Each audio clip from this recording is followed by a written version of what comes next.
అందరికీ శుభోదయం అండి.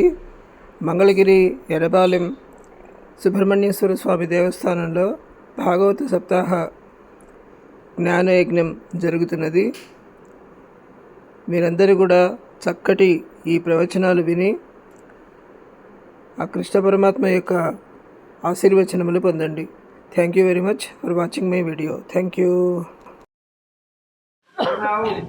ఇప్పుడు దింపుతావా అని అడిగిందండి. వెంటనే ఏమన్నాడో తెలుసునా? 4 ఏళ్ల 3 నెలల పిల్లవాడు ఏమంటున్నాడండి, నేను బరువులు దింపేవాణ్ణే కాని నెత్తిన పెట్టేవాణ్ణి కాను అన్నాడు. ఏమి దివ్యత్వం అండి! వాణ్ణి ఒక్కసారి తలుచుకుంటే మనస్సులో ఉండే బరువు అంతా దిగిపోతుందండి. ఆర్తిగా ఒక్కసారి వాడిని పిలిస్తే చాలు ఆనందపడతాడు. ఏం కావాలో ఆ పని మనకు చేసి పెడతాడు. కానీ అలా పిలవడం మనకు చేత కావటం లేదు. ఎప్పుడు వాడి దగ్గరికి వెళుతున్నాము, ఎప్పుడు వాడిని స్మరిస్తున్నాము అంటే దుఃఖమే శివుడన్న పోయి అని తులసీదాస్జీ ఒక తోగే చెప్పారు. సర్వసాధారణంగా మానవుడు కష్టం వచ్చినప్పుడే భగవంతుడిని తలుచుకుంటాడయ్యా. సుఖంగా ఉన్నప్పుడే భగవంతుని మరిచిపోకుండా ఉంటే ఈ కష్టాలే రావు గదా అన్నాడండి తులసీదాసు. మనం ఏ కష్టం పొందకుండా ఉండాలి అంటే మనం ఎప్పటికీ వాడితో స్నేహాన్ని చెయ్యాలి. ఎవరితో స్నేహం కలిగి ఉండాలి? ఒక కృష్ణయ్యే అని మనం అనుకోవలసినటువంటి ఆవశ్యకత లేదు. మనకు ఏ భగవంతుడంటే విశ్వాసం ఉన్నదో ఆ రూపంతో ఉన్న భగవంతుడిని. వాస్తవానికి విఘ్నేశ్వరుడు కూడా ఎవరు? పరబ్రహ్మమేనండి. ప్రార్థన చేసేటప్పుడు ఏమని ప్రార్థన చేస్తున్నాం మనం? శుక్లాంబరధరం విష్ణుం శశివర్ణం చతుర్భుజం అని అంటున్నామా లేదా? కనుక గణపతి ఎవరితో సమానం?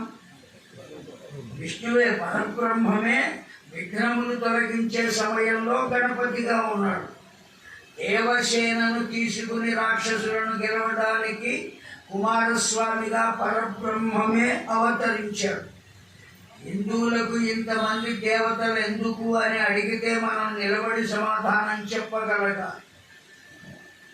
ఏమండి, కలెక్టర్ గారు ఉద్యోగం చేసేటప్పుడు ఎట్లా పెడతాడు? కట్ చేసుకుని, టై పెట్టుకుని, షూ వేసుకుని ఓ కారులో కూర్చుని పెడతాడు. కాగా అలంకరించుకుని మరీ పెడతాడు. వెనక బిళ్ళబండ్లో ఉంటాడు. ఆ కనీసం కారు డోరు కూడా ఆయన తీసుకోడు, బిళ్ళబండ్లోతే తీయాలి. ఆ కలెక్టర్ గారికే 4 ఎకరాల పొలం ఉంది, సొంతగా వ్యవసాయం చేస్తాడు. ఇప్పుడు వ్యవసాయానికి వెళ్ళేటప్పుడు ఎట్లా పెడతాడు? ఏ వేషంతో వెళ్ళాలో ఆ వేషంతో వెళ్తాడు. వాళ్ళ ఆవిడ కోపం వచ్చి పుట్టింటికి వెళితే ఇంట్లో వంట చేసుకోవాలి. ఆ వంట చేసుకునేటప్పుడు ఎలా ఉంటాడు? కనుక ఒకే ఒక్క మనిషి ఆఫీసుకు వెళ్ళేటప్పుడు ఒక రకంగా, పొలానికి వెళ్ళేటప్పుడు ఒక రకంగా, ఇంట్లో వంట చేసుకునేటప్పుడు ఇంకొక రకంగా ఎలా ఉండి తన పని తాను చూసుకుంటున్నాడో భగవంతుడు కూడా ఎప్పుడు ఏ రూపము అవసరమైతే ఆ రూపాన్ని పొంది ఆయా కర్మలను పూర్తి చేస్తున్నాడు. కాకపోతే ఆయన చేసేవి కర్మలు కావు, లీలలు అని చెప్పారు. ఎందుకయ్యా అంటే లోకం కొరకు చేస్తాడు కనుక లీలలు. మనం చేస్తే అవే పనులు కర్మలుగా చెప్పబడినాయి. ఎందుకు అంటే మనం మన కోసం చెప్పుకుంటాం. చిట్ట చివరికి యజ్ఞం చేసినా ఏం చేసినా సంకల్పం చెప్పేటప్పుడు ఏం చెబుతామండి?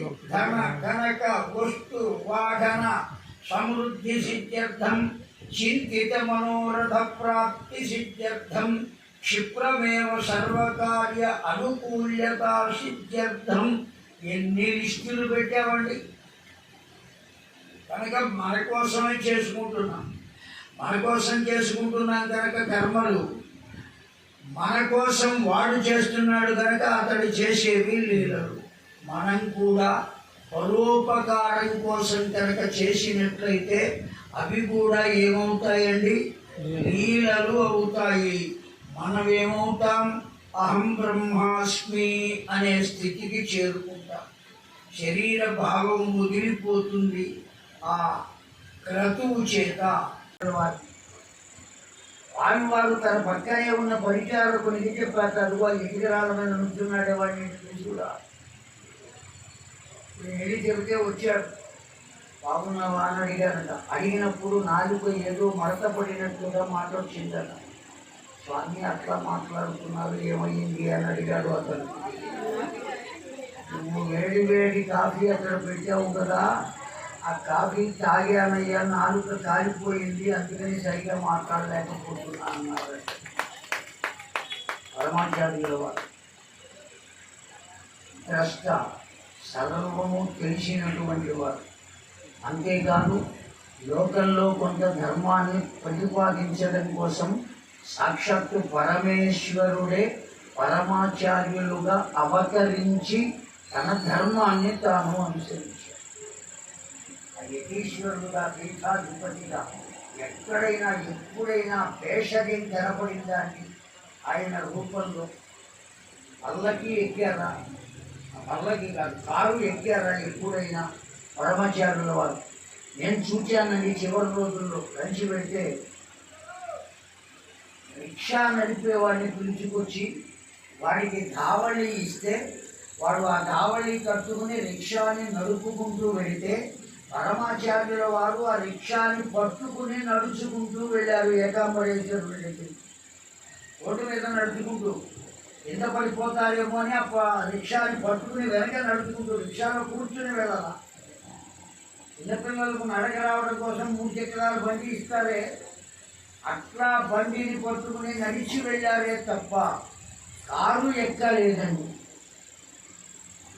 అంత నియమంగా బ్రతికినటువంటి మహానుభావులు వారు ఉన్నప్పుడు మనం కూడా జీవించి ఉన్నాం. వారి చేత్తో ఇస్తే తీర్థాన్ని తీసుకున్నాం. మన జన్మ ధన్యం. అది మనం పుట్టినటువంటి దానికి సార్థకత. అటువంటి మహానుభావులు కంచి పరమాచార్యుల వారు. కనుక విజయేంద్ర సరస్వతి కూడా తక్కువ కాదండి, చాలా గొప్పవాడు విజయేంద్ర సరస్వతి. ఇప్పుడున్న సత్య చంద్రశేఖరేంద్ర సరస్వతి ఎన్నో జన్మలలో చేసుకున్న పుణ్యం ఉంటే కానీ ఆ యతీశ్వరుడుగా ఉండే అవకాశం రాదు. అర్థమైందండి? ఎవరికి పడితే వాళ్ళకి కాషాయం కట్టినంత మాత్రం చేత యతీశ్వరుడు కాదు.